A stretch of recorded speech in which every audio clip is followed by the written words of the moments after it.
Resilience and women entrepreneurship. What are they? Why are we hearing so much about them? And can we expect to? Today we have the right person to answer these questions. Hello and welcome to GPI Forward. I'm Ty Reagan.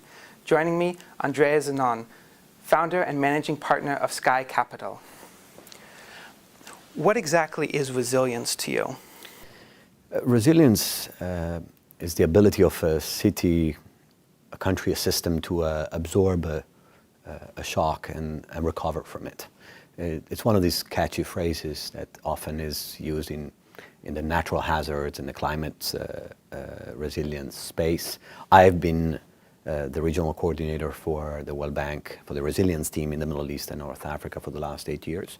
So I've worked on a lot of resilience projects across 11 countries, and mostly as it related to natural hazards, pandemics, refugee crisis, water emergencies. So resilience relates to the ability of create mitigation prevention capacity as opposed to just respond when a shock happens. And what does this have to do with women entrepreneurship?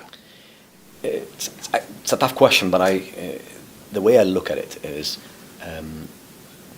as I build this program in resilience across the 11 countries I mentioned, women and the private sector were often not part of the solutions. It was always a public sector solutions, it was a mayor solution, it was a ministry solutions. But in one of these emergencies, actually it was in the Horn of Africa, where there was a drought emergency. I managed the response for the World Bank in that country to bring water to vulnerable women. And some of the women approached me and say, we don't need reports, we don't need analysis, we need you to support us building companies. We need sort of to give us guidance so that we can build a business plan. We already are addressing some of these problems. So it's really, how do you help some of these entrepreneurs that are already solving some of these risks, be it in the water sector, in the education, in the agriculture, build companies that can address this problem.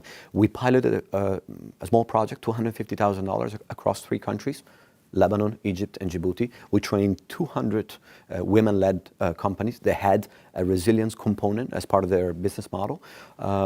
We partnered with the business school and with Skype and Google so that we can bring more than money. It was a package which included training, connectivity, incubation, and thanks to this $250,000 from the Global Facility for Disaster Reduction and Recovery, this money became 3 companies. Now we have 3 women leaders in 3 countries leading, even though a micro scale, the resilience agenda and creating impact and adding jobs to the economy. That's what I think resilience and entrepreneurship have.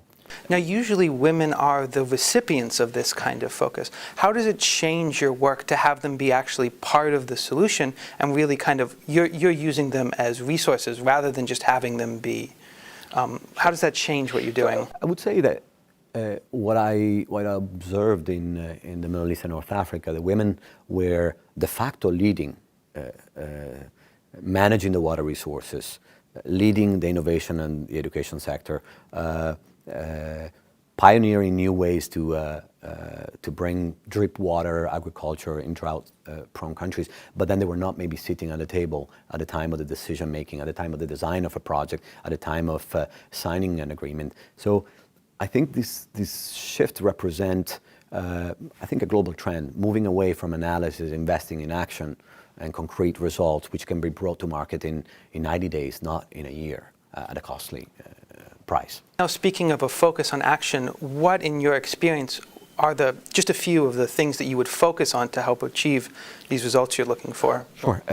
I've left the World Bank, where I had a fantastic experience, but as I was interacting with the targets and the investors, there seemed to be an opportunity to scale up this project. And with my partners, I've established a fund. It's a boutique private equity fund that invests in these sectors, particularly water, health, education, and agriculture, in a few countries where the highest resilience dividend can be reached by bringing women-inclusive businesses that are already in the market. We're talking about SME, we're not talking about startup. We're talking about companies that can scale up their efforts with an injection of capital and expertise that can help export and scale up their results. So I really expect more funds will, in a way, partner with the development partners to go after the social impacts opportunities, which right now are predominantly led by international organizations and the public sector. So an infusion of capital should help some of these women-led businesses really begin to play not just a larger role, but a more appropriate role, and maybe help some of these countries begin to build and work on these problems that are facing them and address some of this resiliency. Absolutely. Thank you for joining us. For GPI Forward, I'm Ty Reagan. Please subscribe to our YouTube channel for more videos.